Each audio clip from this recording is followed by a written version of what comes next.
Baby saved a drowning bear cub. What this baby did put everyone in tears. Let us know where you're watching from.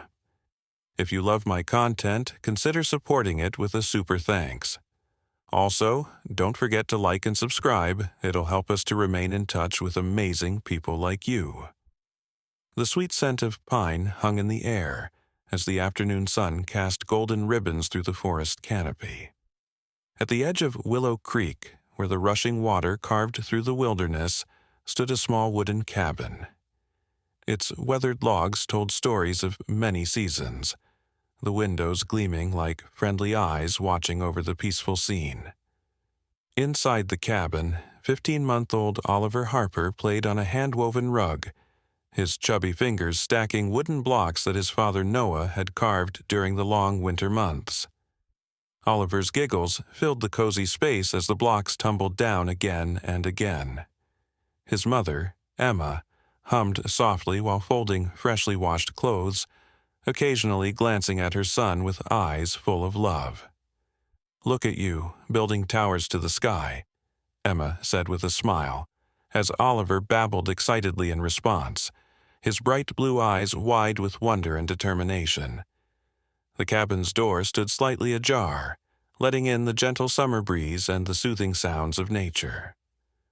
Oliver's attention drifted to the opening, his tiny ears perking up at the distant rush of the creek. Something about the sound called to him, like a secret whisper meant only for him to hear. Not far from the Harper family's peaceful afternoon, a different scene unfolded by the creek's edge. A group of teenagers had gathered on the large, flat rocks that lined the deeper part of the water. Their loud laughter cut through the natural symphony of the forest. "Bet you can't hit that stump across the water," challenged Jake Miller, the tallest of the group, as he tossed a smooth stone in his hand. His friends Zoe, Ryder, and Damon watched with bored expressions that masked their desire to impress one another. "Watch and learn," Ryder replied, selecting a flat stone and sending it skipping across the water's surface. The teens had been there for hours, their restlessness growing with each passing minute in the quiet forest that seemed too boring for their city-raised sensibilities. Unknown to the teens and the Harper family, a mother black bear and her cub were making their way through the underbrush on the opposite side of the creek. The mother bear, whom local rangers had named Stella, moved with purpose, her powerful body navigating the forest floor with surprising grace. Her cub, barely 4 months old, struggled to keep up, distracted by dancing butterflies and interesting scents. "Come on, hit something that matters," Damon said, picking up a larger rock and eyeing a cluster of birds perched on a branch across the water. His arm pulled back, ready to throw. "Hey, don't," Zoe protested, putting her hand on his arm. "They're not bothering anyone." Damon shrugged off her hand, but lowered the rock, his attention caught by something moving in the bushes across the creek. "Look there," he whispered, pointing toward the rustling vegetation. The curious bear cub emerged from the underbrush, its small black nose twitching as it tested the air. The mother bear remained partially hidden, foraging for berries just beyond the tree line, momentarily trusting her cub to stay close. "It's a baby bear?" Zoe whispered, her eyes wide with delight. "It's so cute." "Where there's a baby, there's a mama," Jake warned, scanning the tree line with sudden unease. "We should probably go," but Ryder wasn't listening. He picked up another stone, smaller this time. "Watch this," he said with a mischievous grin. "I'm just going to scare it a little." The stone flew through the air, landing with a splash in the water near the cub. The startled animal jumped back, losing its footing on the slippery bank. In a heartbeat, the cub tumbled into the creek, its small body immediately caught in the current. "Oh my God!" Zoe cried out, jumping to her feet. "What did you do?" The cub squealed in panic, its tiny paws thrashing against the water as the current pulled it downstream. The mother bear's head snapped up at the sound of her cub's distress, a low growl building in her throat. Back at the cabin, Oliver froze in his play, his small head tilted to one side, listening intently to the high-pitched cries coming from the creek. Something about the sound touched something deep inside him, a recognition of fear that transcended species and age. Emma noticed her son's sudden stillness. "What is it, sweetie?" she asked, putting down the laundry and moving toward him. But Oliver had already turned toward the door, his expression unusually serious for a child so young. The bear cub's cries grew more desperate as it struggled against the current, its small head barely visible above the rushing water. The teenagers stood frozen on the rocks, paralyzed between fear of the approaching mother bear and the terrible realization of what they had caused. "We need to do something," Zoe insisted, her voice cracking with panic. "Are you crazy? That mother bear will kill us," Damon shot back, already backing away from the water's edge. The mother bear paced the bank, following her cub downstream, torn between jumping in after her baby and the fear of the swift current that had already claimed many forest creatures over the years. In the cabin, Emma had turned away for just a moment to answer the phone.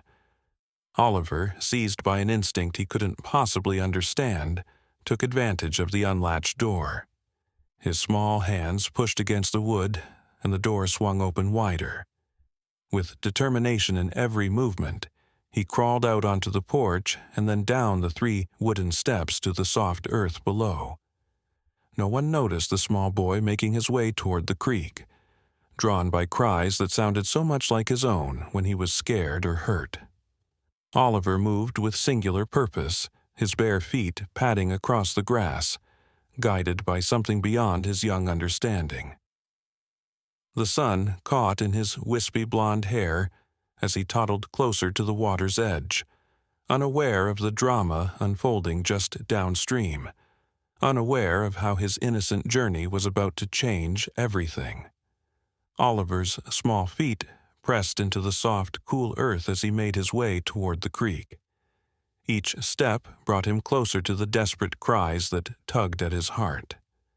The forest seemed to part for him, ferns bending slightly as if guiding his path, while overhead, birds fell silent, watching the tiny human's determined journey. Emma's voice drifted from inside the cabin, her conversation on the phone coming to an abrupt end as she called out, "Oliver? Where are you, sweetie?" The sudden realization that she could no longer hear her son's playful babbling sent a chill through her body. "Noah!" she screamed, dropping the phone with a clatter. "Oliver's gone." Noah had been chopping firewood behind the cabin, the rhythmic thunk of his axe masking the sounds of his son's escape. At Emma's frantic call, he dropped the axe and sprinted toward the cabin, his heart pounding against his ribs. "What do you mean, gone?" "He was just inside." "The door, it's open," Emma stammered, her face draining of color as she rushed onto the porch, her eyes scanning the yard. "Oliver," she called, her voice breaking with fear. Meanwhile, the teenagers remained frozen by the creek, watching in horror as the bear cub struggled against the current. Its small head bobbed up and down, each appearance above the water more brief than the last. The mother bear paced frantically along the bank, her distressed grunts echoing through the trees. "We have to help it," Zoe insisted, tears streaming down her face. She took a step toward the water, but Jake grabbed her arm. "Are you insane? That mother will tear you apart." His voice trembled as he eyed the agitated bear. Ryder stood motionless, the weight of what he'd done pressing down on his shoulders. "I didn't mean for this to happen," he whispered, but his words were lost in the roar of the creek and the cub's weakening cries. The current carried the struggling cub around a bend in the creek, directly toward the spot where Oliver now stood. The toddler had reached the water's edge, his blue eyes wide as he watched the approaching drama. He balanced precariously on a smooth stone at the creek's edge, his small body swaying slightly as he focused on the dark shape moving in the water. Damon was the first to notice the child. "Holy shit, there's a kid!" he shouted, pointing downstream. The others turned, their faces registering new horror at the sight of the toddler so close to the rushing water. "Where did he come from?" Jake asked, already moving toward Oliver, but freezing when he realized the mother bear was heading in the same direction, following her cub. Oliver, oblivious to the danger, clapped his hands with excitement as the cub washed closer. In his innocent mind, this was a new friend coming to play. He reached out one chubby hand toward the water, teetering dangerously on his perch. "No!" Zoe screamed, breaking free from Jake's grip and sprinting toward the child, her fear of the bear momentarily forgotten. At the cabin, Noah and Emma raced across their yard, following tiny footprints in the soft earth. "He's heading toward the creek," Noah realized with growing dread. They could hear the water now, its constant rush punctuated by unfamiliar sounds, voices shouting and an animal's distressed calls. The bear cub, catching sight of Oliver, seemed to find new strength. It paddled desperately, its instinct for survival momentarily overcoming its exhaustion. As it neared the bank where Oliver stood, the current slammed it against a submerged rock, drawing a pained yelp from the tiny creature. Something in that sound touched Oliver deeply.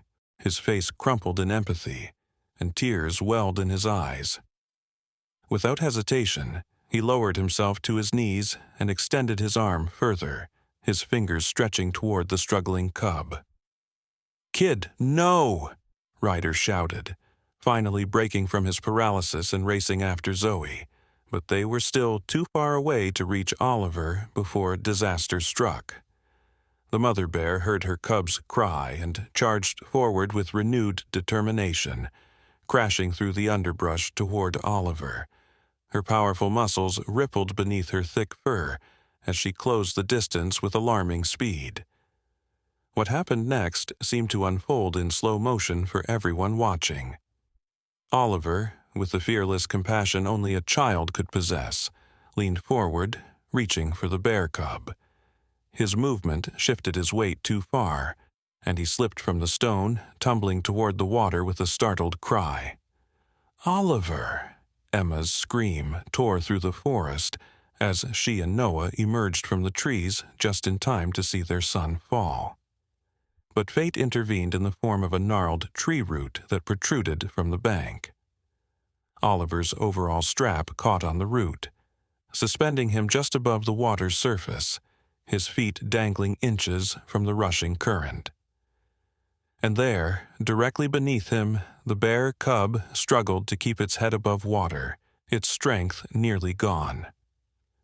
Oliver's suspended position brought his face close to the cub's. Their eyes met, innocent blue gazing into frightened brown, a connection forming that transcended species. The toddler's small hand finally reached its target, his fingers brushing against the cub's wet fur. The teenagers skidded to a halt, trapped between the approaching parents and the mother bear, who had also frozen at the strange tableau before her. The massive bear stood on her hind legs, towering over the scene, her fierce eyes taking in her struggling cub and the suspended human child. Noah and Emma stopped as well, their bodies rigid with terror at the sight of their baby hanging precariously above the water, with a bear cub beneath him and its mother standing just feet away. "Nobody move," Noah whispered, his arm extended protectively in front of Emma, though they both knew they were too far away to reach Oliver before the bear could. In the tense silence that followed, only the sound of the rushing water and Oliver's soft cooing could be heard. The toddler, seemingly unaware of his precarious position, continued to reach for the cub, making the gentle, soothing sounds his mother often used to comfort him. The bear cub responded, paddling weakly toward Oliver's outstretched hand, drawn by some instinctive trust in the small human who showed no fear. And then, from somewhere deeper in the forest came a new sound, a deep, rumbling growl that raised goosebumps on everyone present. The mother bear's head snapped toward the sound, her posture shifting from aggression to wariness. From the shadows of the trees emerged an enormous male bear, his scarred face and massive shoulders identifying him as the dominant male in the territory. A bear the local rangers had named Titan, known for his fierce protection of his domain and his unpredictable temper. The situation had just become infinitely more dangerous. Now, trapped between two adult bears, with Oliver and the cub still in peril, the humans stood frozen, the next moments hanging in balance between tragedy and miracle. Titan's arrival had introduced a wild card that no one could have anticipated, least of all the mother bear, who now faced not only the loss of her cub, but the threat of a male who might view her baby as competition rather than something to save. Oliver, innocent and unafraid, continued to reach for his new friend, unaware that his simple act of compassion had set in motion events that would test the boundaries between humans and nature in ways no one could have imagined. Time seemed suspended as the male bear, Titan, assessed the scene before him. His massive head swung from the mother bear to the humans, nostrils flaring as he caught their scents on the breeze. The teenagers huddled together, their earlier bravado replaced by primal fear. Zoe clutched Jake's arm so tightly her knuckles turned white, while Ryder and Damon stood slightly behind them, as if their friends might provide some shield against the enormous predator. Noah took one careful step forward, then another, his eyes never leaving his son. Every parental instinct screamed at him to rush to Oliver, to snatch him from danger, but the rational part of his brain, the part that had studied wildlife behavior during the family's 3 years living in these woods, held him back. Any sudden movement might trigger either bear to attack. "Oliver, stay very still, buddy," Noah called, trying to keep his voice calm despite the terror threatening to choke him. "Just like when we play freeze tag, okay?" Oliver turned at the sound of his father's voice, his small face brightening. "Dada, bear!" he exclaimed, pointing excitedly at the cub still struggling in the water beneath him. The simple movement caused his overall strap to slip slightly on the root, drawing a collective gasp from all the humans present. Emma bit back a sob, her hand pressed against her mouth to keep from screaming. "Noah," she whispered, "do something." The mother bear dropped back to all fours, her attention divided between Titan, the humans, and her cub, who was now paddling weakly toward the shore where Oliver dangled. The current seemed to be pushing the exhausted cub in that direction, as if nature itself were conspiring to bring the two young ones together. Titan took several heavy steps forward, the ground almost vibrating beneath his weight. The mother bear growled a warning, but it sounded feeble compared to the dominant male's earlier rumble. Yet, surprisingly, Titan's approach wasn't directed at her or the cub. He was moving toward the teenagers. "Don't run," Jake whispered to his friends, remembering the wildlife safety talks given at their school each year. "Whatever you do, don't run." Ryder couldn't help himself. As Titan took another step closer, the teen bolted, sprinting along the creek bank away from the bears. The sudden movement triggered something in Titan, who let out a deafening roar and charged, not after Ryder, but toward the remaining teenagers. "Scatter!" Damon shouted, pushing Zoe toward the trees. The 3 teens fled in different directions, their panic a stark contrast to Oliver's continued calm as he dangled above the water, still reaching for the bear cub. Titan skidded to a halt, seemingly confused by the humans' chaotic movements. This momentary distraction gave Noah the opportunity he needed. He darted forward, racing toward Oliver with Emma close behind him. At the same moment, the bear cub finally reached the shallow water near the bank. It dragged itself halfway out of the creek, its small body trembling with exhaustion. It collapsed on the muddy shore, directly beneath Oliver. The mother bear let out a distressed grunt and moved forward, her eyes locked on her cub. Noah and Emma froze again, now caught between the mother bear and their son. What happened next would later be described by everyone present as nothing short of miraculous. Oliver, still suspended by his overall strap, managed to stretch his arm just far enough to touch the bear cub's wet head. "Nice bear," he cooed, patting the cub with gentle, clumsy strokes. The cub raised its head weakly, meeting Oliver's gaze again. It made a soft whimpering sound that seemed to echo the toddler's soothing tones. The mother bear stopped, her fierce eyes taking in the sight of the human child touching her cub with such gentleness. A series of emotions seemed to pass through her: confusion, wariness, and then something that looked remarkably like understanding. Noah, seeing his chance, inched closer. "Emma," he whispered, "when I grab Oliver, you need to back away slowly. Don't turn around, just back away." Emma nodded, her eyes never leaving her son and the bears. From the forest's edge, the teenagers watched in horrified fascination. "What's happening?" Zoe whispered, clutching a tree trunk for support. "Why isn't the mother attacking?" No one had an answer. They could only watch as Noah crept closer to his son, now just a few yards away. Titan, meanwhile, had lost interest in the fleeing teenagers and turned his attention back to the mother bear and her cub. He approached slowly, his intentions unclear. The mother positioned herself between the male and her cub, her body language defensive but not overtly aggressive. Noah reached Oliver just as the root began to give way. With one swift motion, he scooped his son into his arms, cradling him protectively against his chest. "I've got you, buddy," he whispered, his voice thick with emotion. Oliver squirmed in his father's grasp, reaching back toward the bear cub. "Bear sad," he insisted, his face scrunching up with concern. The mother bear tensed as Noah lifted Oliver away from her cub, a low growl building in her throat. Noah backed away slowly, each step deliberate and careful. Emma matched his pace, her arms outstretched to receive Oliver once Noah was far enough from the water's edge. The bear cub struggled to its feet, wobbling slightly as it shook itself, sending droplets of water flying. It took a tentative step toward its mother, then another, its small legs trembling with the effort. Titan watched this reunion, his massive head tilted slightly as if puzzled by the scene.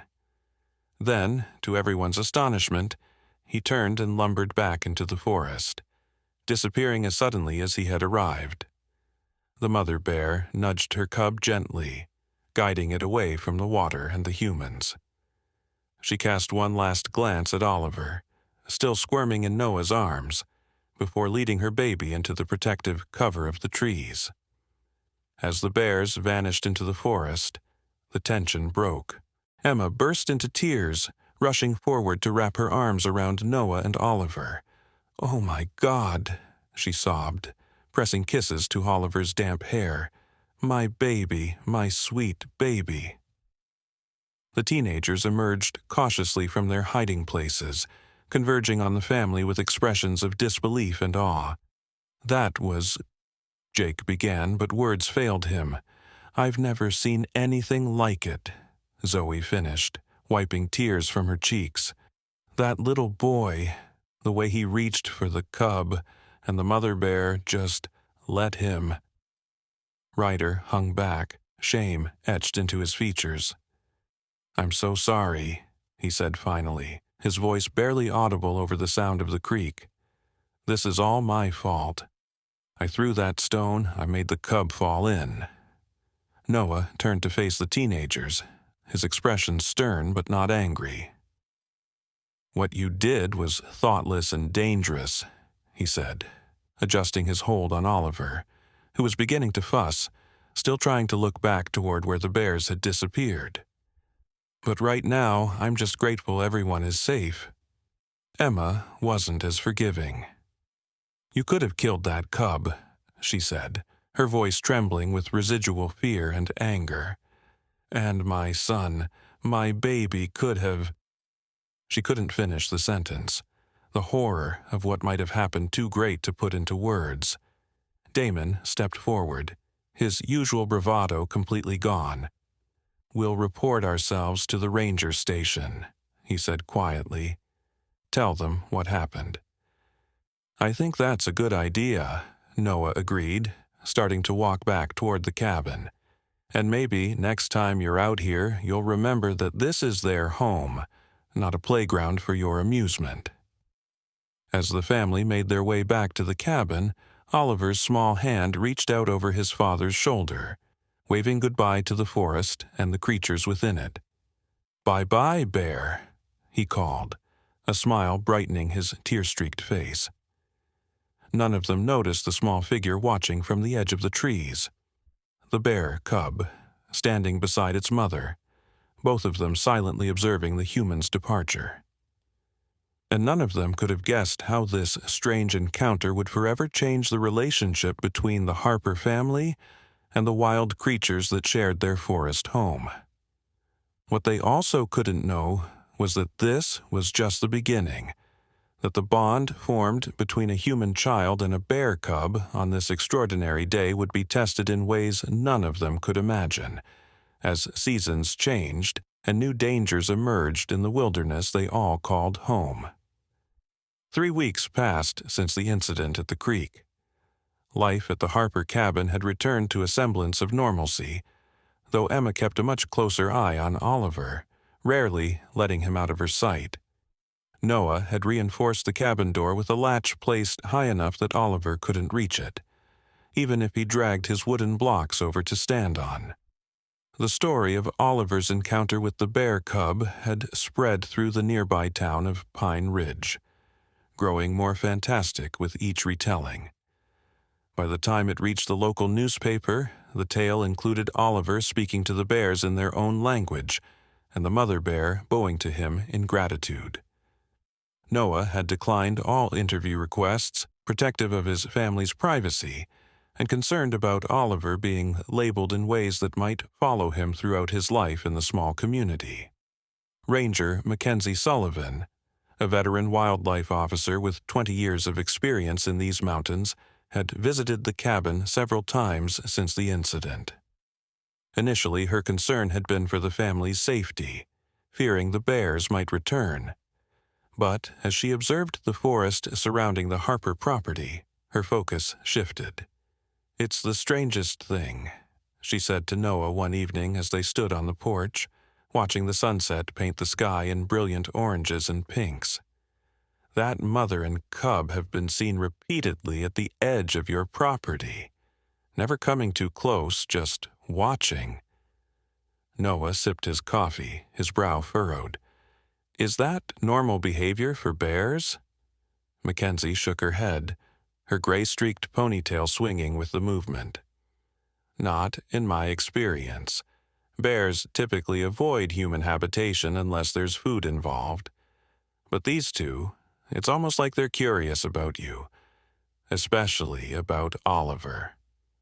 As if summoned by the mention of his name, Oliver toddled onto the porch, clutching his favorite stuffed animal. Ironically, a small black bear that he'd named Splash after the incident. Emma followed close behind, a children's book tucked under her arm. "Ranger Mac!" Oliver exclaimed, his face lighting up at the sight of the ranger. He'd taken an immediate liking to Mackenzie, perhaps because she always brought him stickers of forest animals and spoke to him as if he were much older than his 15 months. Mackenzie crouched down to Oliver's level, her weathered face softening into a smile. "Hello there, little bear whisperer. What adventures have you been on today?" Oliver held up his stuffed bear, pressing it against Mackenzie's cheek in what passed for a kiss in his world. "Splash swim," he said seriously. then made a splashing motion with his free hand. "Is that right?" Mackenzie played along, pretending to wipe water from her face. "Well, make sure Splash is careful around the water. Not all bears are as lucky as your friend was."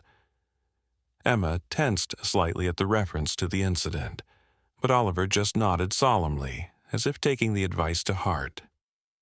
He then wandered to the edge of the porch, peering out at the darkening forest with an intensity that seemed beyond his years. "Bear, come?" he asked, looking back at the adults with hopeful eyes. Noah and Emma exchanged concerned glances. Oliver had asked this question almost daily since the encounter, always with the same expectant expression. "No, sweetie," Emma said gently, moving to take his hand. "The bears live in the forest. They don't come to houses. It's time for your bath now." Oliver allowed himself to be led back inside, though he cast one last longing glance over his shoulder at the tree line. When the door closed behind them, Mackenzie's expression grew serious. "The teenagers who reported the incident mentioned something I found interesting," she said, lowering her voice. "They said Oliver and the cub seemed to connect somehow, that they looked into each other's eyes and something passed between them." Noah shrugged, though a shiver that had nothing to do with the evening chill ran through him. Kids Oliver's age are naturally empathetic, and they were all pretty worked up. Imagination fills in the gaps when adrenaline is pumping. "Maybe," Mackenzie conceded, though she didn't sound convinced. "Still, I'd keep a close eye on that boy of yours. There's something special about him, something the wildlife seems to sense." As if to emphasize her point, a chorus of wolf howls rose from the distant hills, an unusual sound for this early in the evening. Both adults turned toward the sound, a primal response to the wild call. "They're closer than usual," Noah observed, unease creeping into his voice. Mackenzie nodded, her eyes scanning the darkening tree line. "The whole forest feels different lately. The rangers have been noting unusual migration patterns, unusual groupings of species that typically avoid each other. It's like something's shifted in the natural order around here." "Since when?" Noah asked, though he suspected he knew the answer. Mackenzie met his gaze directly. "Since your son reached out to that bear cub." Inside the cabin, Emma was helping Oliver into his bath, her movements mechanical as her mind wandered. Through the small bathroom window, she could see Noah and Ranger Sullivan deep in conversation on the porch, their expressions serious in the fading light. Oliver splashed happily in the warm water, making his rubber duck swim alongside his stuffed bear, which he insisted join him in the bath despite Emma's concerns about it getting waterlogged. "Bear, swim," Oliver narrated, pushing the toys through the water. "Oliver, help Bear." Emma smiled despite her worries. "Yes, you tried to help the bear," she agreed, gently pouring water over his blonde curls. "But remember what Mommy said? We watch bears from far away. We don't touch bears." Oliver looked up at her, his blue eyes surprisingly intense. "Bear sad, bear scared." "Yes, the bear was scared," Emma acknowledged, working shampoo into his hair. "But its mommy helped it, just like I help you." Oliver shook his head stubbornly, sending droplets of soapy water flying. "Oliver, help Bear," he insisted. Then, his voice dropping to a near whisper, he added, "Bear, say thank you." Emma's hands stilled in his hair. "What did you say, sweetie?" "Bear, say thank you," Oliver repeated, returning to his play as if he hadn't said anything unusual. "Bear, come back. See Oliver again." A chill ran through Emma that had nothing to do with the water cooling in the tub. She told herself it was just toddler talk, the magical thinking of a child too young to separate fantasy from reality. but something in her son's calm certainty unsettled her deeply. Outside, as darkness claimed the forest, a pair of small eyes watched the cabin from the safety of the underbrush. The bear cub, now stronger and more confident after its near drowning, sat beside its mother at the edge of the Harper property. Both bears remained motionless, their sensitive noses taking in the scents flowing from the cabin, soap, cooking smells, and underneath it all, the distinctive scent of the small human who had reached out when the cub was in danger. Neither Noah and Mackenzie on the porch, nor Emma bathing Oliver inside, were aware of their wild audience, and none of them could have predicted how this unusual connection between a human child and a wild creature would be tested in the days to come, as a new threat emerged from the depths of the forest, a threat that would force humans and wildlife into an uneasy alliance for survival. The first signs of trouble came a week later, when Ranger Mackenzie arrived at the Harper cabin in her official truck, her usually calm demeanor visibly shaken. Noah was splitting firewood, preparing for the coming fall months, while Emma sat on a blanket in the yard with Oliver, helping him identify the wildflowers they'd collected on a short walk earlier that morning. "We need to talk," Mackenzie said without preamble, climbing out of her vehicle with a thick folder tucked under her arm. The serious tone of her voice caused Noah to lower his axe and Emma to look up sharply from the flowers. Oliver, however, reacted with his usual enthusiasm at seeing the ranger. "Mac, Mac," he called out, struggling to his feet and toddling toward her with arms outstretched. Despite her obvious tension, Mackenzie's face softened as she bent to scoop the boy into a quick hug. "Hey there, little ranger," she greeted him, but her smile didn't reach her eyes. Emma stood, brushing grass from her jeans. "What's wrong, Mackenzie? You look like you've seen a ghost." "Inside might be better for this conversation," the ranger suggested, nodding toward the cabin. Her gaze flicked to Oliver, indicating she didn't want to speak freely in front of the child. Once they were settled around the kitchen table, with Oliver happily occupied with wooden blocks in the adjacent living room, Mackenzie spread several photographs across the table's surface. They showed dead wildlife, deer, rabbits, even a young elk, their bodies contorted in unnatural positions. "These have been found within a 5-mile radius of here over the past 3 days, Mackenzie explained, her voice low. "No signs of predation, no wounds, no blood, just dead." Noah studied the disturbing images, his brow furrowed. "Disease? Some kind of poisoning?" Mackenzie shook her head. "Initial toxicology came back negative for common poisons, and it doesn't present like any disease we're familiar with. Look at this." She pointed to a close-up of a deer's eyes, which appeared clouded with a strange, milky film. Whatever killed them affected their eyes like this. All of them. Emma shuddered, instinctively glancing toward Oliver to make sure he couldn't see the disturbing images. "Why are you showing us this? Is there some kind of public health concern?" "Possibly," Mackenzie admitted, running a hand through her hair, a nervous gesture they'd never seen from the usually composed ranger. "But that's not why I'm here. There's something else you need to see." She pulled out another photograph, this one showing a section of forest floor. At first, Noah and Emma couldn't make out what they were supposed to be looking at, just leaves, dirt, and dappled sunlight coming through the trees. Then Noah noticed it. A perfect circle where nothing grew. The ground within the circle appeared blackened, as if scorched, though there were no signs of fire damage to the surrounding vegetation.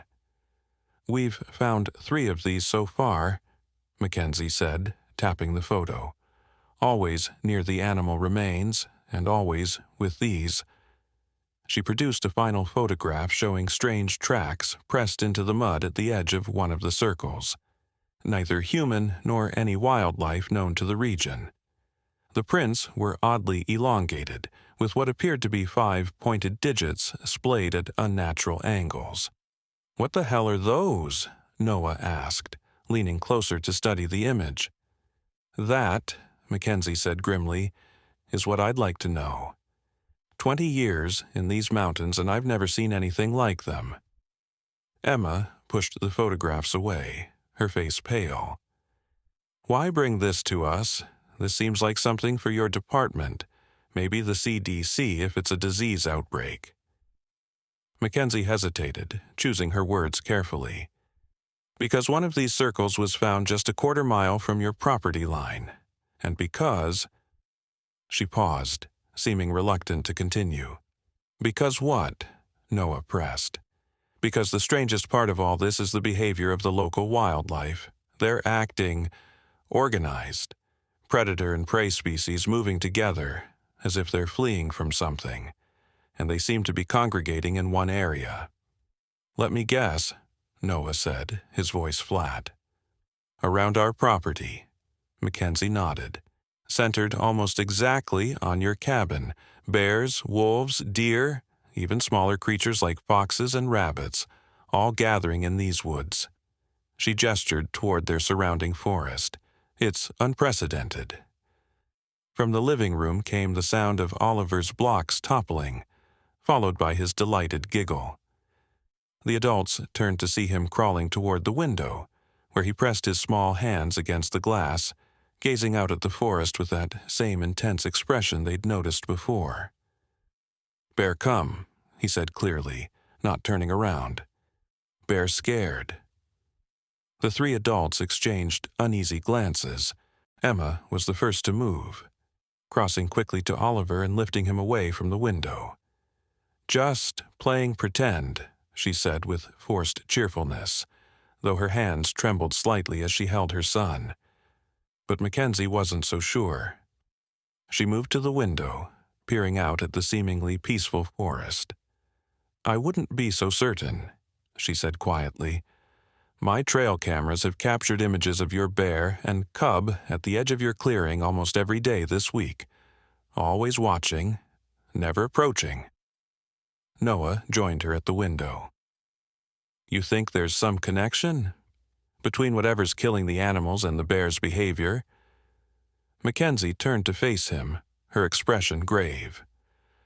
"I think something's happening in these mountains that we don't understand, and for whatever reason, your family, especially Oliver, is at the center of it." At that moment, Oliver squirmed in Emma's arms, pointing insistently toward the window. "Look, look," he demanded. All eyes turned to follow his gesture.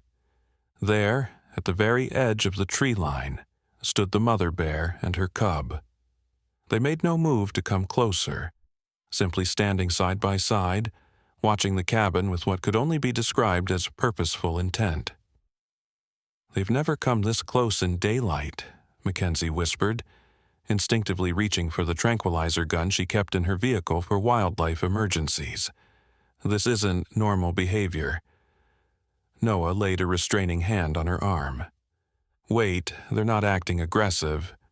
Indeed, the bear's posture was alert but not threatening. The cub took a single step forward, then looked up at its mother as if seeking permission. The mother bear remained still, her dark eyes fixed on the cabin window where Oliver watched with fascination. "Bear," Oliver said softly, reaching toward the window. "Bear need help." Emma clutched her son tighter. "Noah, I don't like this. Any of it." Before Noah could respond, a low, rumbling growl echoed from deeper in the forest behind the bears. Both animals stiffened, the fur on their backs rising. The mother bear turned toward the sound, positioning herself between the unseen threat and her cub. From the shadows emerged the massive form of Titan, the male bear they'd encountered at the creek. But something was wrong. His movements were jerky, unnatural, and his eyes, even from this distance they could see his eyes had the same milky film as the dead animals in Mackenzie's photographs. "Oh, God," Mackenzie breathed, reaching again for her tranquilizer gun. He's infected with whatever killed the others. The mother bear urged her cub back toward the deeper forest, but instead of following, the cub darted forward, directly toward the cabin. It stopped halfway across the clearing, looking back at Oliver through the window with what seemed like desperate intent. "He wants us to follow," Noah said, the absurdity of his own words not lost on him. "That's ridiculous," Emma protested, though her voice lacked conviction. She looked down at Oliver, who was struggling more forcefully now to be put down. "Help, Bear," Oliver insisted, his small face crumpling with distress. "Bear scared. Bad bear coming." As if in confirmation of the toddler's words, Titan let out another growl, more guttural and wrong-sounding than before, and took a shambling step toward the mother bear. She roared a warning, but there was fear in the sound. "Something's very wrong with that bear," Mackenzie said, moving toward the door. "I need to tranquilize it before it hurts the others or comes closer to the cabin." Noah hesitated only a moment before making a decision. "I'm coming with you," he said, grabbing his rifle from above the fireplace, a precaution he'd always kept for emergencies. "Emma, take Oliver to the safe room, lock the door, and don't open it for anyone but me or Mackenzie." The safe room was a small interior space they'd reinforced when they first moved to the cabin, designed as a refuge in case of severe weather or, in the worst case, a hostile wildlife encounter. Noah had never imagined they'd need to use it, especially not under such bizarre circumstances. Emma nodded, her face pale but determined as she carried Oliver toward the back of the cabin. The boy twisted in her arms, reaching back toward the window. "No, help Bear," he cried, his distress escalating into full sobs. "Bear need Oliver." "It's okay, buddy," Noah assured him, pressing a quick kiss to his son's head. "Dad and Ranger Mac will help the bears. You stay safe with Mom." As Emma disappeared into the safe room with their distraught son, Noah turned to Mackenzie. "I don't know what the hell is going on, but I'm not letting anything happen to my family, or to those bears if I can help it." Mackenzie nodded grimly, checking her tranquilizer gun. "Whatever's affecting the wildlife, it seems to be spreading. And fast. I've called for backup, but the nearest additional rangers are at least an hour away." They stepped out onto the porch, moving cautiously down the steps. The bear cub remained in the middle of the clearing, watching them with what Noah could only describe as impatience. The mother bear continued to face off with Titan, who was moving with increasing agitation, his massive head swinging from side to side as if fighting some internal battle. "I've got a clear shot," Mackenzie murmured, raising the tranquilizer gun and aiming at Titan. "Once he's down, we can secure the area and wait for the wildlife veterinarian to arrive." Just as she was about to pull the trigger, a blood-curdling howl rose from the forest beyond Titan. A sound no wolf should make, distorted and wrong in a way that raised the hair on the back of Noah's neck. It was followed by another, then another, until a chorus of the unnatural howls filled the air. The bear cub darted back to its mother's side. Both bears now faced the new threat emerging from the trees. Wolves, at least 5 of them, moving with the same jerky, unnatural movements as Titan. Their eyes glowed with the same milky film, their jaws dripping with foamy saliva that sizzled when it hit the forest floor. "This is not normal rabies," Mackenzie whispered, her professional calm cracking at the sight of the clearly diseased predators. "We need to retreat to the cabin, now." But retreat wasn't an option. The wolves spread out in a semicircle, cutting off their path back to the cabin. Titan lumbered to join them, creating a wall of infected predators. The mother bear roared defiantly, pushing her cub behind her with one massive paw. "What do they want?" Noah asked, raising his rifle despite knowing it would do little good against so many threats. Before Mackenzie could answer, a strange sound emanated from the wolves. Not growls or howls, but a series of clicks and hisses that no canine throat should produce. Titan responded with similar sounds, and the unnatural communication sent shivers down Noah's spine. "They're coordinating," Mackenzie realized, horror evident in her voice. "Whatever's infected them is controlling them, like some kind of hive mind." The mother bear suddenly charged toward Noah and Mackenzie, causing both humans to flinch and raise their weapons. But instead of attacking, she stopped just a few feet away, her cub huddled against her side. She made a grunting noise, then looked pointedly back at the cabin, then to the humans again. "I think," Noah began, hardly believing what he was about to say. "I think she wants us to follow her, to get back to the cabin." Mackenzie nodded slowly, her eyes never leaving the infected predators. "I think you're right, and I think we should trust her right now." Moving with deliberate slowness, they began to edge toward the cabin, the mother bear and her cub matching their pace. The infected animals watched with their milky eyes, their heads tracking the movement with mechanical precision. Just as they reached the porch steps, one of the wolves lunged forward with supernatural speed. Mackenzie fired the tranquilizer, the dart finding its mark in the wolf's shoulder. But instead of slowing, the wolf continued its charge as if nothing had happened. "Run!" Noah shouted, pushing Mackenzie toward the door while raising his rifle. He fired a warning shot into the ground near the wolf, the noise momentarily startling the creature. They scrambled onto the porch, but before they could reach the door, it flew open. Emma stood in the doorway, her face a mask of determination, despite the fear in her eyes. "Inside, now," she commanded, ushering them in before slamming and bolting the door behind them. "Where's Oliver?" Noah asked immediately, scanning the room for his son. "Still in the safe room," Emma replied, moving to the windows to close the shutters. "I couldn't keep him in there. He was hysterical, saying the bears needed help. I had to sedate him with the children's Benadryl from the first aid kit." Noah felt a pang at the thought of his son drugged into sleep, but he knew Emma had made the right call under the circumstances. "Good thinking, we need to—" A heavy thud against the door interrupted him, then another. The infected animals were trying to break in. "The shutters won't hold them for long," Mackenzie warned, checking her tranquilizer gun with grim realization. "And sedatives don't work on whatever these things have become." "Then what do we do?" Emma asked, the forced calm in her voice belied by her trembling hands as she continued securing the windows. A soft scratching at the back door drew their attention. Noah approached cautiously, rifle ready, and peered through the small window. The mother bear stood there, her cub beside her, both looking directly at the door with unmistakable intent.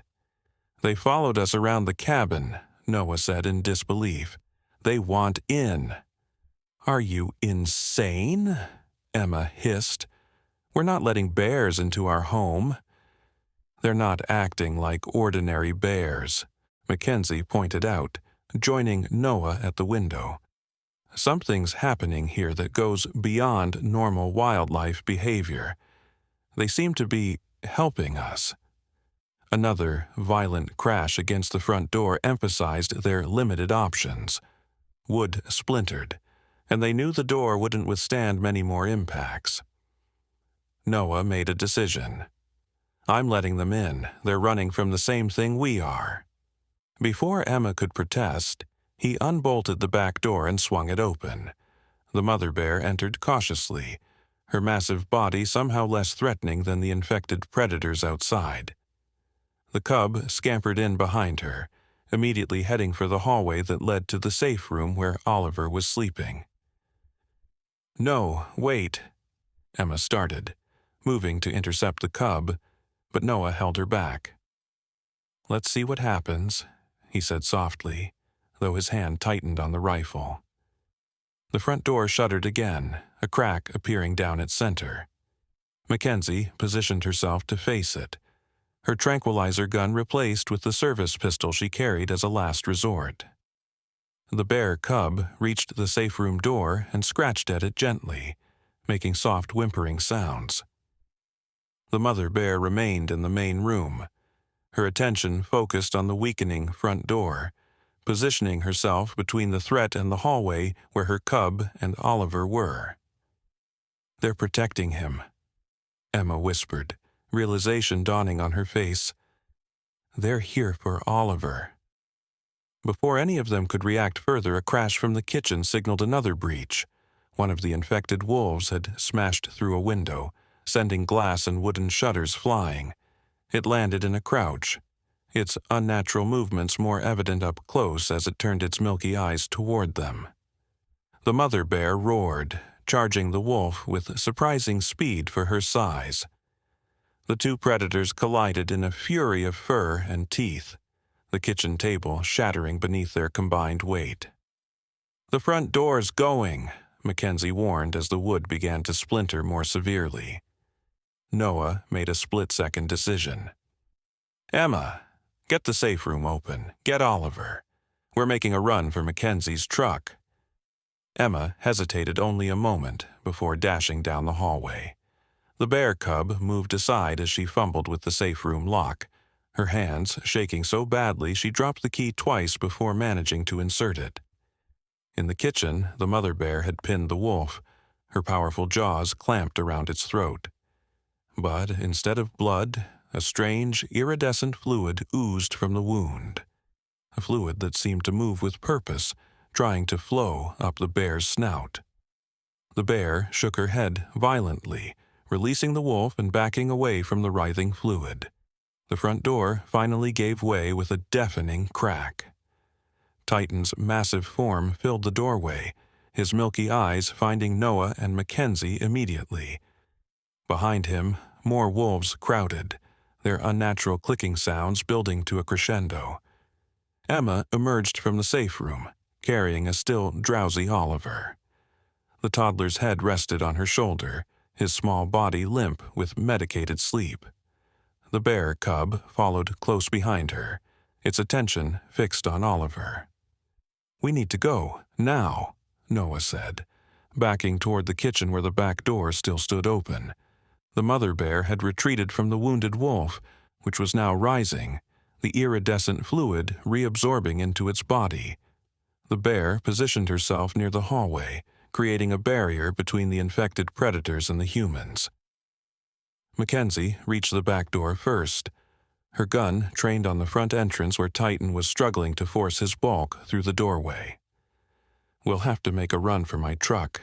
It's about 50 yards to the driveway." "We'll never make it," Emma said, clutching Oliver tighter.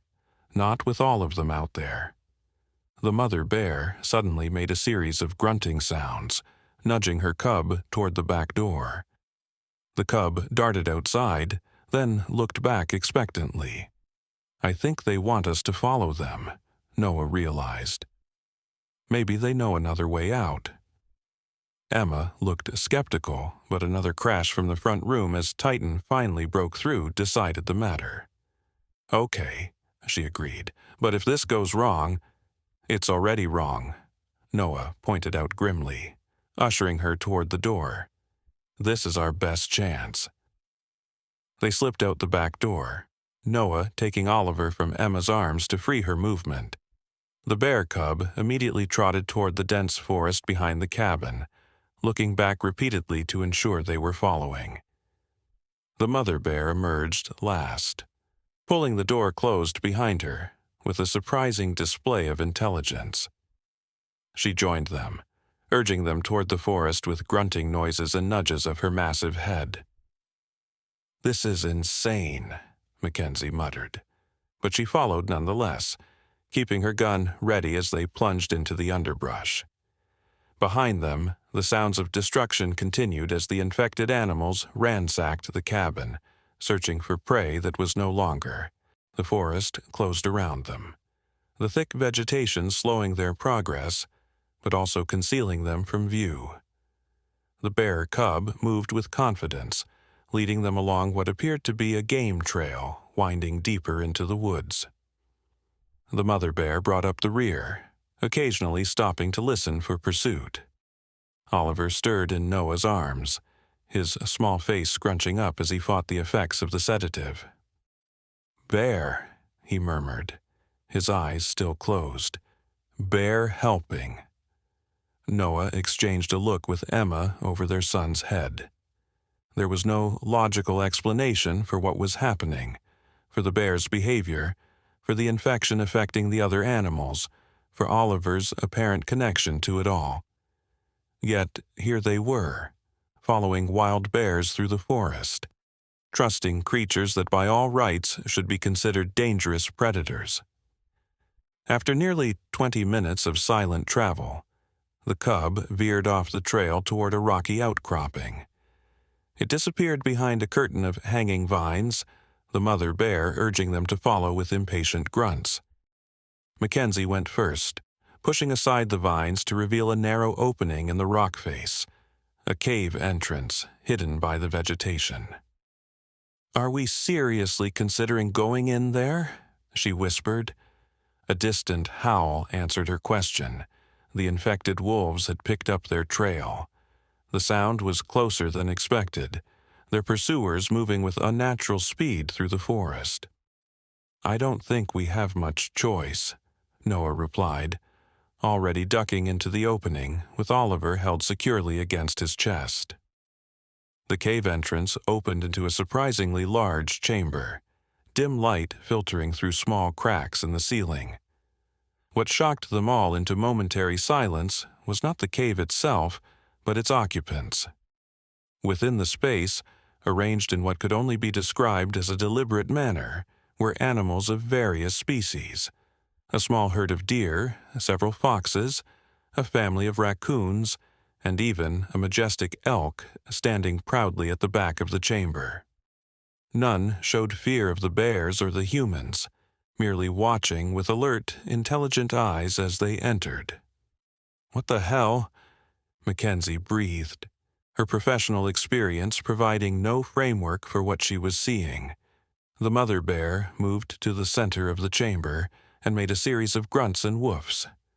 To the humans' astonishment, the other animals responded with their own sounds, an interspecies communication that should have been impossible. "They're working together," Emma whispered, clinging to Noah's arm. "All of them. But how? Why?"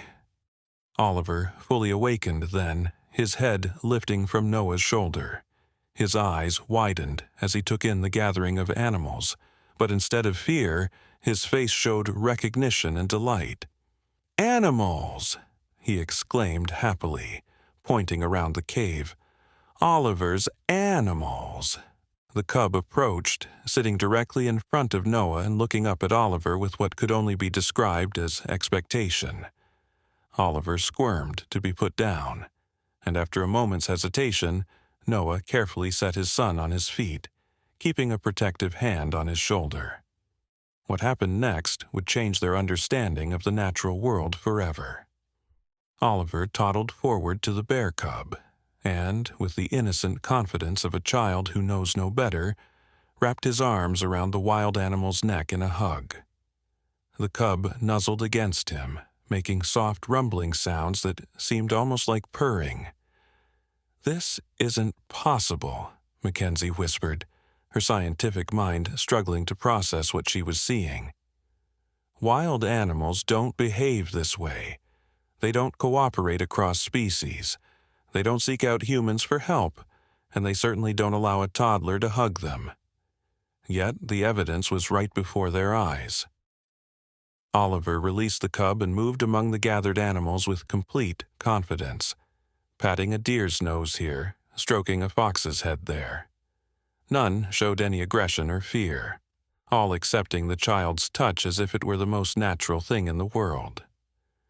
"I've heard legends," Mackenzie said slowly, her voice taking on a reverent quality. "Old stories from the indigenous people who first inhabited these mountains. They spoke of children born with a gift. the ability to bridge the gap between humans and animals. They called them keepers of the balance. Emma and Noah watched their son in amazement as he continued his tour of the animal gathering, chattering in his limited vocabulary to each creature as if they were old friends. "You're not suggesting," Emma began, unable to complete the thought. "I don't know what I'm suggesting," Mackenzie admitted, "but I know what I'm seeing, and it defies everything I've learned in my career." The mother bear suddenly stiffened, her attention turning toward the cave entrance. A low growl rumbled from her throat, and the other animals responded immediately, the deer moving to the back of the cave, the smaller creatures finding hiding spots among the rocks, the elk positioning itself near Oliver in a clearly protective stance.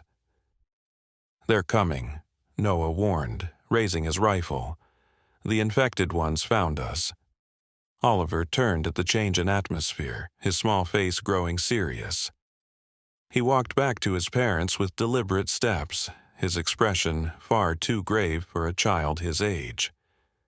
"Bad animals sick," he said clearly. "Need help." "What do you mean, sweetheart?"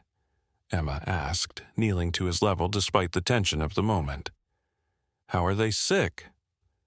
Oliver's answer chilled them all. Not animals anymore, something else inside. He pointed to his eyes. Something from the stars.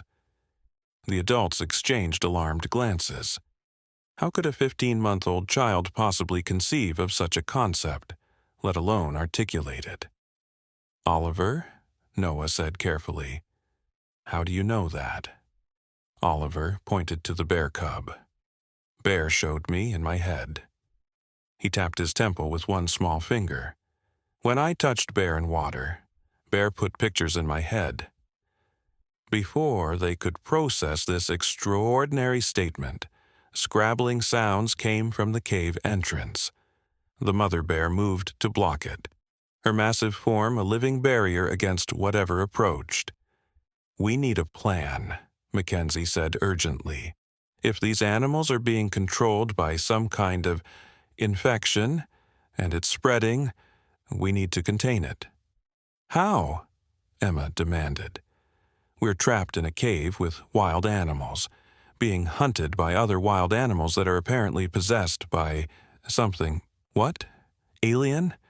And our son is suddenly Dr. Doolittle? What plan could possibly address all that?" Oliver tugged at his mother's sleeve. "Need fire," he said with surprising authority. "Bad things scared of fire." Again, the adults stared at the toddler in shock. Noah recovered first. "Mackenzie, do you have any flares in your truck?" "In my emergency kit," she confirmed. "But my truck might as well be on the moon right now. We're not getting past those infected animals without—" She was interrupted by movement at the back of the cave. The elk had approached a section of the rock wall and was pawing at it intently. As they watched, a portion of the wall shifted, revealing another passage leading deeper into the mountain. "Another exit," Noah suggested hopefully. "Or a deeper trap," Emma countered. But she was already moving toward the opening, Oliver's hand clasped firmly in hers. The scraping at the cave entrance grew louder, accompanied by those unnatural clicking sounds that seemed to be the infected animal's communication. The mother bear held her ground, but they all knew she couldn't hold back the onslaught for long.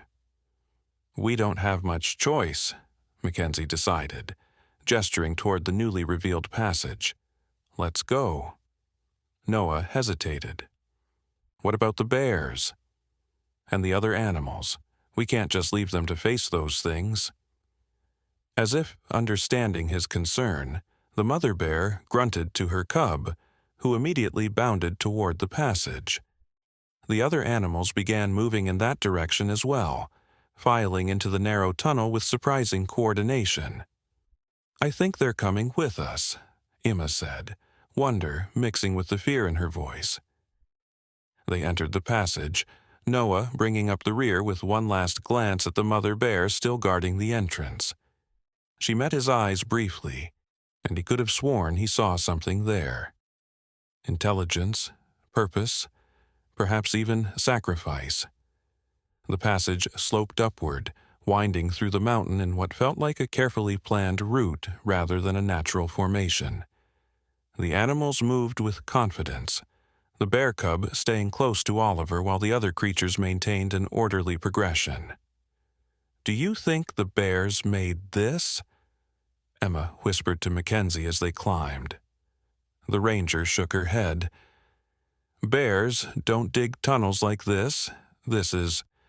I don't know what this is." After what seemed like an eternity of climbing through the dark, narrow passage, a faint light appeared ahead.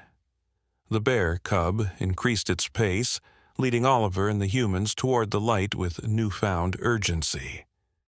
They emerged onto a high ledge overlooking a steep valley. The late afternoon sun cast long shadows across the landscape, illuminating a disturbing sight in the valley below. Near the center, a perfect circle of blackened earth stood out against the green forest floor, a circle much larger than those in Mackenzie's photographs. Within it, a strange structure rose, something that looked organic and mechanical at the same time, pulsing with an iridescent light that matched the fluid they'd seen in the infected wolf. "What the hell is that?" Noah breathed, instinctively pulling Emma and Oliver closer to him. Mackenzie's face had gone pale. "I don't know, but I think we're looking at the source of the infection." Oliver pointed downward. "Bad star thing. Makes animals wrong." His small face scrunched in concentration. "Takes animals' bodies."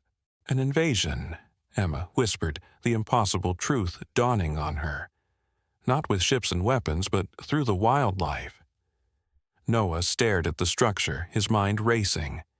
"If that's the source, we need to destroy it somehow." "With what?" Mackenzie asked, gesturing to their limited resources. "We have a rifle with a handful of rounds, my service pistol, and whatever these animals can do." "Fire," Oliver repeated insistently. "Need big fire." The bear cub suddenly darted away, disappearing into the underbrush at the edge of the ledge. It returned moments later, dragging something in its mouth. A ranger's backpack, weathered and dirty, but recognizable as standard-issue equipment. Mackenzie crouched down, carefully taking the pack from the cub. "This is Ryan's," she said, referring to another ranger who had gone missing 2 weeks earlier. "We've been searching for him." She opened the pack, finding a standard emergency kit inside, including a signal flare gun with 3 flares. "This might help," she said, holding up the flare gun, "but not enough to destroy that thing." Noah surveyed the valley, noting the dry conditions of late summer. "If we could start a forest fire near that structure, it might be enough to damage it." "Start a forest fire?" Emma repeated incredulously. "That's your solution?" "Do you have a better one?" Noah asked, not unkindly. "If Oliver is right, and this thing is some kind of alien invasion using animals as hosts, we need to stop it now before it spreads beyond these mountains." Mackenzie considered the flare gun. "A controlled burn might work. I could position the flares to create a perimeter around the structure. With this drought, the fire would catch quickly. But the animals," Emma protested, looking at the creatures gathered around them. "A forest fire would be devastating for them." The bear cub nudged Oliver, who placed his small hand on its head. After a moment of what appeared to be silent communication, Oliver looked up at his parents. "Animals know. They go to safe place. They help make fire." As if confirming his words, several of the deer bounded down a narrow path from the ledge, followed by the raccoons and foxes. The elk remained, standing protectively near Oliver. I can't believe we're taking strategic advice from a toddler and a bear cub, Mackenzie muttered, but she was already checking the flare gun, preparing it for use. I'll go with you, Noah decided, checking his rifle. Emma, you stay here with Oliver and the elk. If we're not back in 30 minutes, or if you see the fire starting to spread too quickly, use that path the deer took. It probably leads to safety. Emma nodded, tears welling in her eyes as she pulled Noah into a fierce embrace. Be careful, she whispered against his neck. We need you. Oliver tugged at his father's sleeve. Bears help, he said confidently. Bears protect Daddy. As if summoned by his words, the mother bear appeared at the edge of the ledge, having somehow found another way out of the cave. She looked exhausted, bearing fresh wounds on her flank and snout, but her eyes were clear and determined as she approached Noah. I guess I have an escort, he said with a nervous laugh, amazed at how quickly he'd accepted the bizarre reality of cooperative wildlife. Mackenzie rechecked her gear. We should move quickly. Those infected animals won't stay trapped in the cave forever. With a final kiss for Emma and a hug for Oliver, Noah followed Mackenzie and the mother bear down a narrow trail leading toward the valley floor. The bear cub remained with Oliver and Emma, curling protectively at the toddler's feet. Emma watched the three unlikely allies descend, her heart pounding with fear, and her mind still struggling to process everything that had happened. She looked down at her son, who was now sitting beside the bear cub, small fingers tangled in its fur. Oliver, she said gently, how can you talk to the bears? How do you know what they're thinking? Oliver looked up at her with eyes that suddenly seemed older than his 15 months. Always could, he said simply. Just didn't know how to say. The implications of his words were staggering, but Emma had no time to explore them further. From below came the sound of unnatural howls. The infected wolves had found another way out of the cave system and were now closing in on the valley. Noah and Mackenzie had reached the forest's edge, the mother bear guiding them through the underbrush with surprising stealth for such a large animal. They paused at the tree line, studying the strange structure from closer range. It pulsed with that same iridescent energy, and now they could see that tendrils of the substance extended from its base, burrowing into the earth like roots. Around the perimeter of the blackened circle, several infected animals stood guard. Wolves, a mountain lion, and even a few small deer, all bearing that distinctive milky film over their eyes. We need a distraction, Mackenzie whispered, checking the flare gun. Something to draw them away so I can position the flares. The mother bear rumbled softly. Then, before either human could stop her, she charged from the underbrush directly toward the structure. The infected animals immediately gave chase, their movements coordinated like parts of a single organism. Now, Noah urged, pushing Mackenzie toward the circle's edge while he provided cover, rifle raised.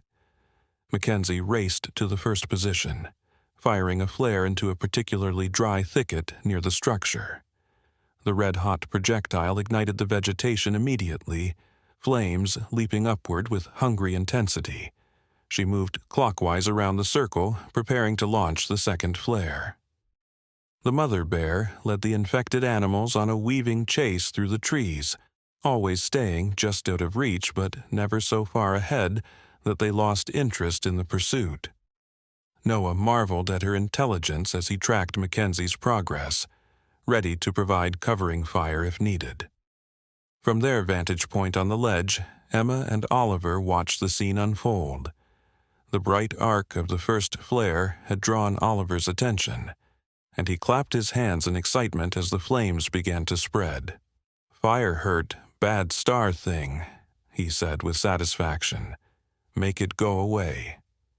Emma wasn't sure whether to be disturbed or relieved by her son's apparent understanding of what was happening. "How do you know so much about this, sweetheart?" she asked, stroking his hair. Oliver leaned against the bear cub, his eyes never leaving the growing fire below. "Dreams," he replied. "Bears' dreams. Old dreams from long ago. Bad star things come before. Animals remember." A chill ran down Emma's spine at the implications of her son's words. Had this happened before? Was this some ancient cycle repeating itself? And how had her son become connected to this primordial knowledge? Below, Mackenzie had fired the second flare, creating another blaze on the opposite side of the structure. The dry forest floor caught readily, flames racing through the underbrush toward the alien construct. The infected animals seemed to sense the threat, breaking off their pursuit of the mother bear and rushing back toward the structure, moving with frantic purpose now. Noah spotted Mackenzie preparing the final flare and ran to join her, providing better cover as she took aim. The mother bear had circled around behind them, now watching from the tree line, her dark eyes reflecting the growing flames. "The last one needs to hit as close to the center as possible," Mackenzie said, adjusting her aim. "If we're lucky, the fires will converge and—" She never finished the sentence. From behind them came a horrific screech. Not animal, not human, but something other. They spun to see Titan emerge from the trees, but the bear's movements were even more unnatural now. His mouth hung open at an impossible angle, and emerging from it was a writhing mass of the iridescent substance, forming into a shape that bore no resemblance to any earthly creature. "Run!" Noah shouted, raising his rifle and firing at the monstrosity. The bullets seemed to pass through the iridescent form with no effect, but the noise momentarily disoriented it. Mackenzie took advantage of the distraction, turning back to the structure and firing the final flare directly at its base. The projectile struck true, igniting the strange organic material. The effect was immediate and dramatic. The structure emitted a high-pitched wail as the flames engulfed it, the iridescent light pulsing erratically. The entity emerging from Titan's body writhed in apparent agony, its form rippling and distorting. All around the valley, the infected animals began to convulse, the milky film draining from their eyes as the parasitic presence lost its hold. "It's working!" Mackenzie shouted over the growing roar of the fire and the alien screeching. "We need to get out of here now." Noah grabbed her arm and they ran for the tree line, where the mother bear waited, clearly anxious to leave the burning valley. The three raced up the slope, the heat of the rapidly spreading fire pushing them onward. From the ledge, Emma watched in horror as the flames grew out of control, far faster than any natural fire should. "Noah," she whispered, clutching Oliver tightly. The bear cub suddenly stood, alert and focused on the path below. Moments later, Noah and Mackenzie appeared, followed by the mother bear. They were breathless, soot-stained, but triumphant. "It worked," Noah gasped, pulling Emma and Oliver into a fierce embrace.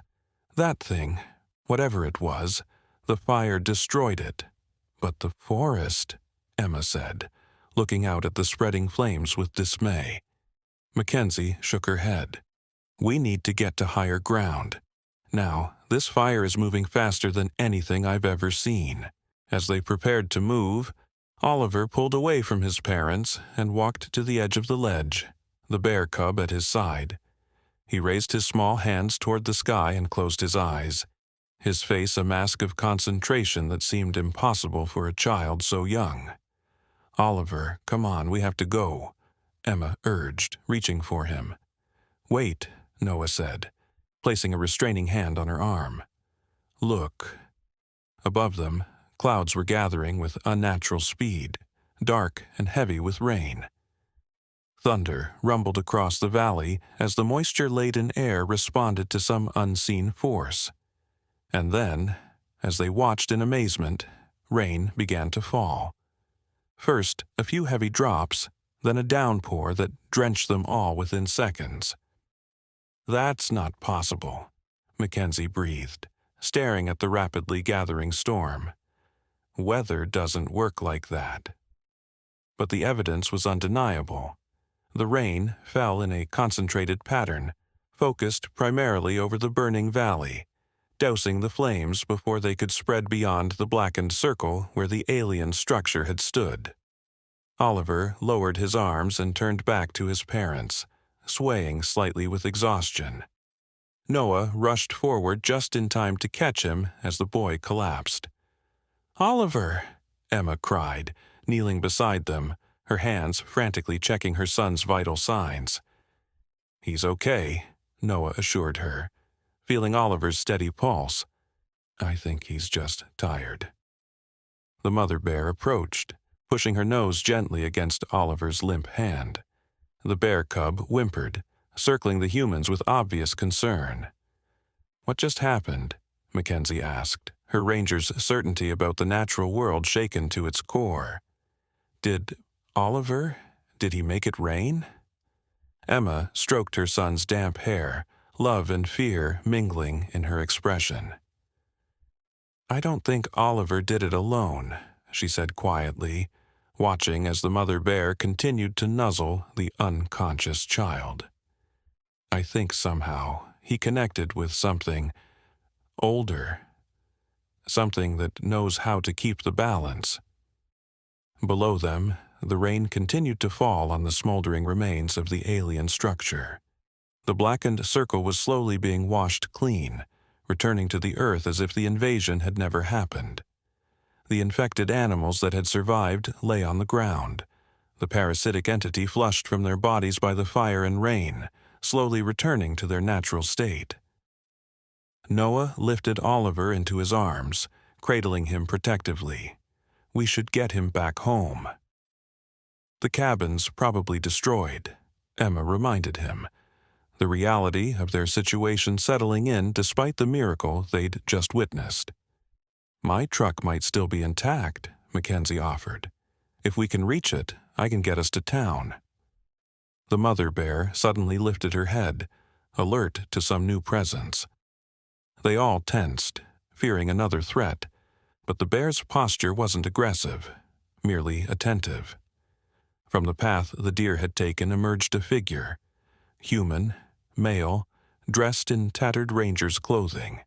His beard was overgrown, his eyes hollow with exhaustion but very much alive and himself. "Ryan!" Mackenzie exclaimed, rushing forward to help her fellow ranger. "You're alive." Ryan leaned heavily on her, his gaze moving over the assembled humans and animals with bewilderment. "Mackenzie, what happened?" "The last thing I remember is finding that thing in the valley, and then nothing until a few minutes ago. I woke up in a cave with a bunch of deer watching me." "It's a long story," Noah said, adjusting Oliver's weight in his arms. "One, I'm not sure I understand myself." The mother bear and her cub began to move toward the path, looking back at the humans expectantly. Despite everything they'd been through, Noah found himself smiling at the now familiar gesture. "I think they want us to follow them again," he said. Emma nodded, taking one last look at the valley below, where the rain continued to wash away all evidence of the alien presence. "Where do you think they're leading us?" "Home," Noah said with certainty. "Somewhere safe." As they followed the bears down the path, Oliver stirred in Noah's arms, his eyes fluttering open briefly. "Bears stay?" he murmured, small fingers clutching at his father's shirt. Noah exchanged a glance with Emma, seeing his own wonder and uncertainty reflected in her eyes. Their son had revealed himself to be something extraordinary today, something that defied explanation by modern science, but perhaps harkened back to an older understanding of humanity's place in the natural world. "We'll see, buddy," Noah told him gently. "But whatever happens, we'll face it together." Oliver nodded sleepily, a small smile playing on his lips as he drifted back to sleep, secure in his father's arms, and under the watchful protection of the bears who had chosen, against all natural instinct, to help a human child. A child who had reached out to save a drowning cub, and in doing so perhaps saved them all. 6 months had passed since the day the forest burned and the rain came. Winter had blanketed the mountains with heavy snow, covering the scars left by the alien presence under a pristine white mantle. The Harper family had rebuilt their lives in a new cabin, further up the mountain where the views stretched all the way to the valley that had been the epicenter of the invasion. The government had come, of course, men and women in hazmat suits and dark vehicles with no markings, taking samples from the blackened circle and interviewing everyone involved. They'd asked endless questions about the structure, the infected animals, and especially about Oliver. Noah and Emma had shared only what they couldn't deny, that their son had somehow formed a connection with the bears, that the bears had helped them escape. The rest, Oliver's apparent ability to communicate with animals, his knowledge of the bad star things, and especially the miraculous rainstorm, they kept to themselves. Some truths were too precious, too dangerous to share. Ranger Mackenzie had backed their simplified version of events, though Noah had seen the conflict in her eyes as she deliberately omitted the more inexplicable aspects of that day. In the end, the officials had attributed the strange occurrences to an experimental biological agent that had leaked from a secret research facility, a cover story that spread through the nearby towns, eventually becoming the accepted truth. Only those who had been there knew different. Oliver had changed since that day. At nearly 2 years old now, his vocabulary had exploded, yet he spoke less than other children his age, often communicating with gestures and expressions that reminded Noah of the bear cub. His connection to the natural world had only deepened, with birds landing on his outstretched hands, and deer approaching him without fear whenever the family ventured into the forest. The mother bear and her cub had not abandoned them, as Emma had initially feared they might. Instead, they had established their den less than a quarter-mile from the new cabin, close enough to visit regularly but far enough to maintain their wild existence. The cub, now considerably larger, still played with Oliver under the watchful eyes of both human and bear parents, a relationship that defied everything known about wildlife behavior. On this particular morning, Emma stood at the kitchen window, watching Oliver and the bear cub rolling in the fresh snow that blanketed their yard. Despite the cold, Oliver's laughter rang out clear and bright, mingling with the cub's playful growls in a duet that never failed to warm her heart. "Still can't quite believe it, can you?" Noah asked, slipping his arms around her waist from behind and resting his chin on her shoulder. "Sometimes I think I dreamed the whole thing." Emma leaned back against him, drawing comfort from his solid presence. "I know.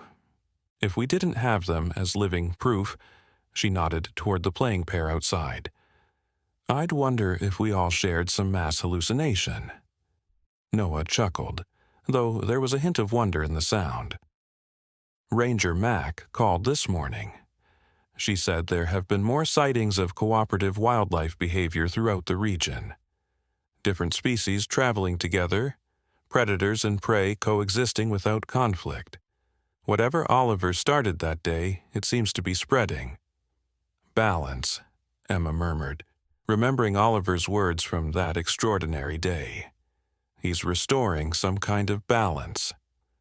Outside, Oliver had climbed onto a small sledge they'd built for him, and to Emma's amazement, the bear cub was pulling it across the snow by a rope Oliver held loosely in his mittened hands.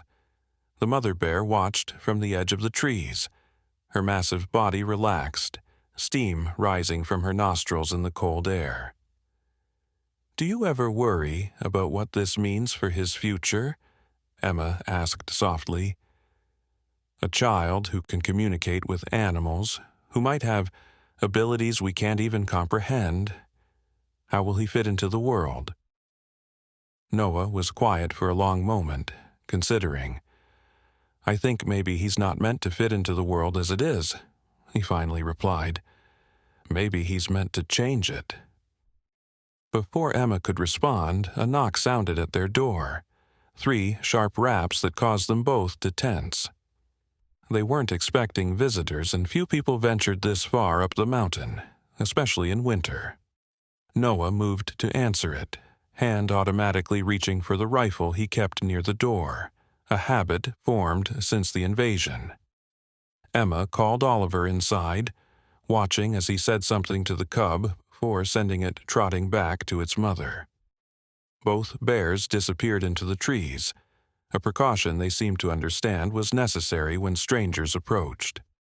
When Noah opened the door, he found himself facing an elderly man with deep copper skin and long silver braids.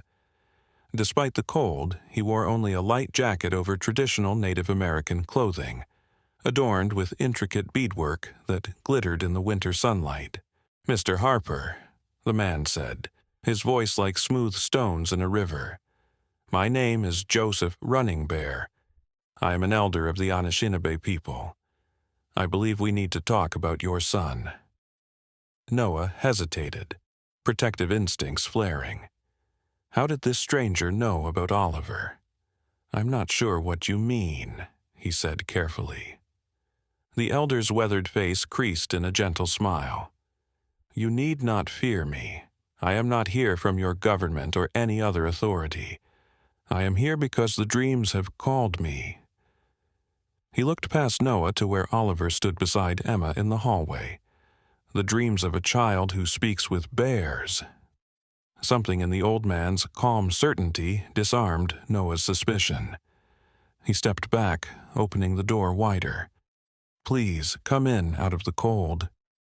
Once they were settled in the living room, cups of steaming tea warming their hands, Joseph explained his presence. For generations, his people had passed down stories of special children born in times of great upheaval. Children who could bridge the gap between humankind and the natural world, who served as mediators in the ancient covenant between species. "We call them Manidu Gijigoons, little spirit skies," he said, his eyes never leaving Oliver, who sat playing quietly with wooden blocks nearby. "They appear when the balance is threatened, when humanity has strayed too far from its place in the web of life." "The balance," Emma repeated, remembering Oliver's words. He talked about that, about the bears remembering something coming before. Joseph nodded solemnly. "The devourer, what your son called bad star things, has come to Earth many times throughout history. It seeks to consume all life, to remake it in its own image. Each time, it has been driven back by the combined forces of humanity and wildlife, guided by a Manidu Gijigoons." "Are you saying this has happened before?" Noah asked, struggling to reconcile this ancient knowledge with the inexplicable events they'd witnessed. "That thing in the valley?"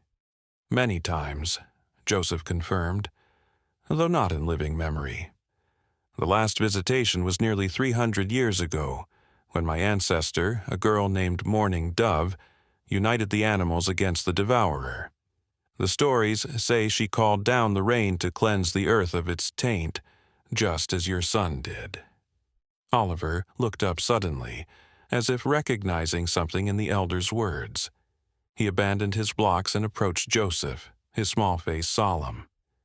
"More coming," he said clearly, placing his hand on the old man's knee. "Not finished." A chill ran through the room that had nothing to do with the winter outside. Joseph covered Oliver's hand with his own, ancient eyes meeting young ones with shared understanding. "I know, little one," he said gently. "That is why I have come, to help prepare you and your parents for what lies ahead." In the months that followed, Joseph became a regular visitor to the Harper cabin.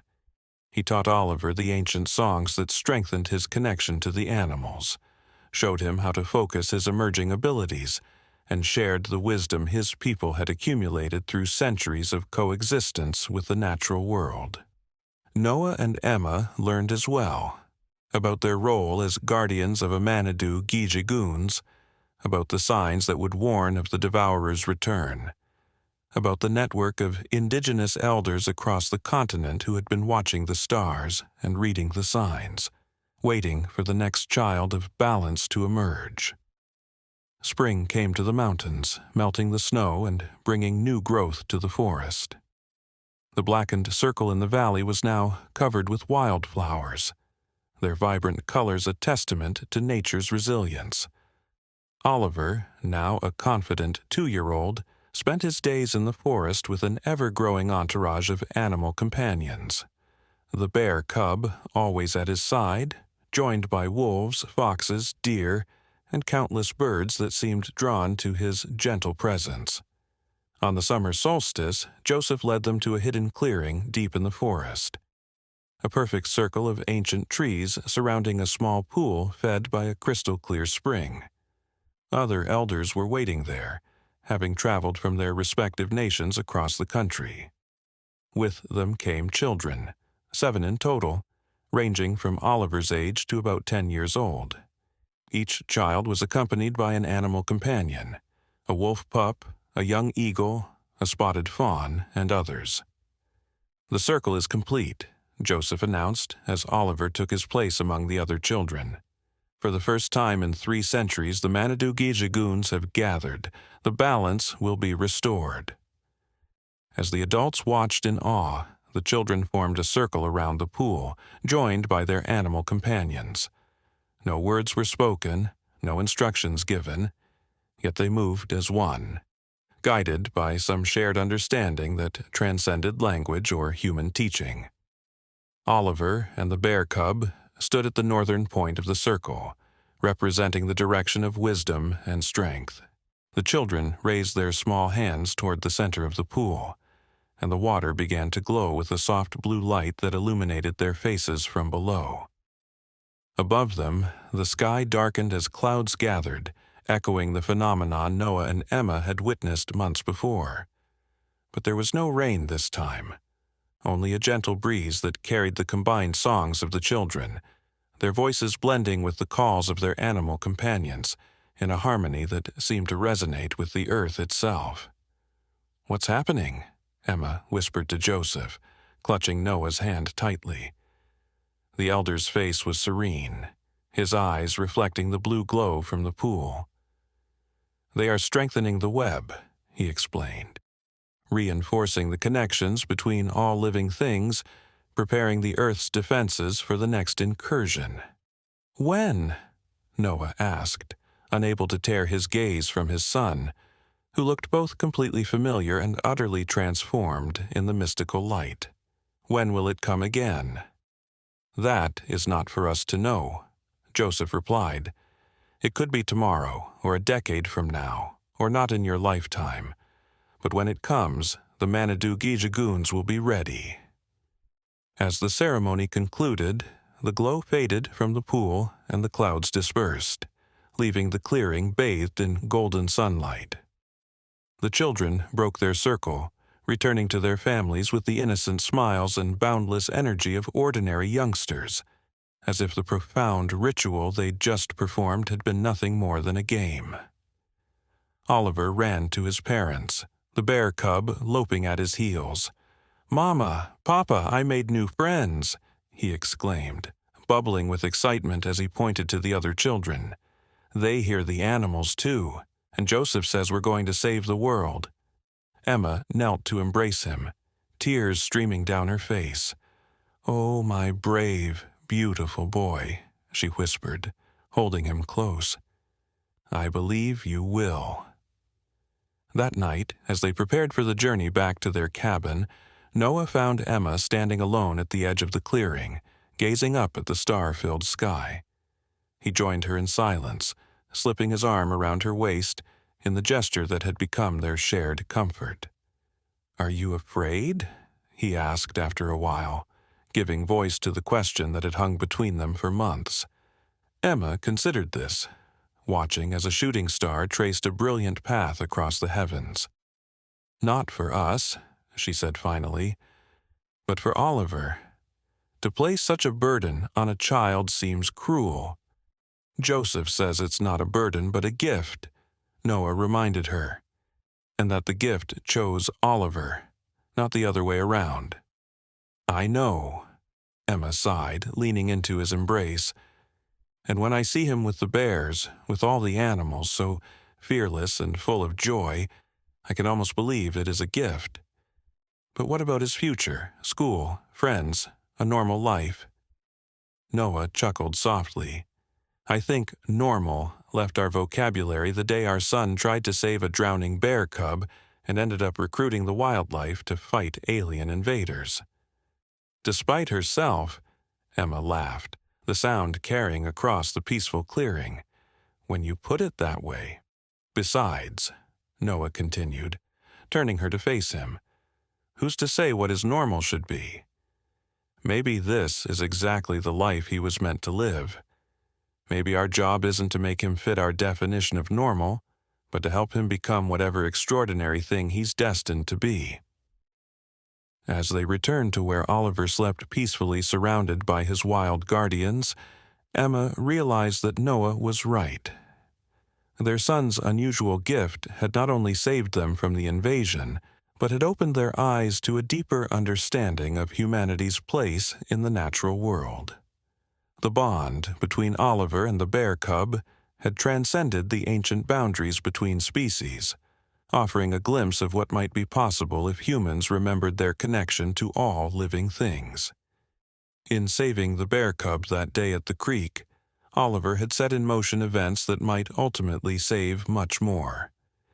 His innocent compassion had awakened something ancient and powerful, something that had been sleeping in the collective memory of the forest. And perhaps that was the greatest lesson of all, that sometimes the smallest actions, motivated by pure empathy, could ripple outward in ways no one could predict. That a child's instinctive kindness could bridge worlds, restore balance, and remind both humans and animals of their shared place in the great web of life. As the stars continued their eternal dance above the sleeping forest, Emma made a silent promise to her extraordinary son, and to the wild creatures who had become his family, that she would nurture this precious gift, protect this sacred bond, and always remember that the truest path to harmony lay in recognizing the dignity and worth of every living thing, from the smallest sparrow to the mightiest bear, from the ancient trees to the laughing child who had reached out to save a drowning cub, and, in doing so, might have saved them all,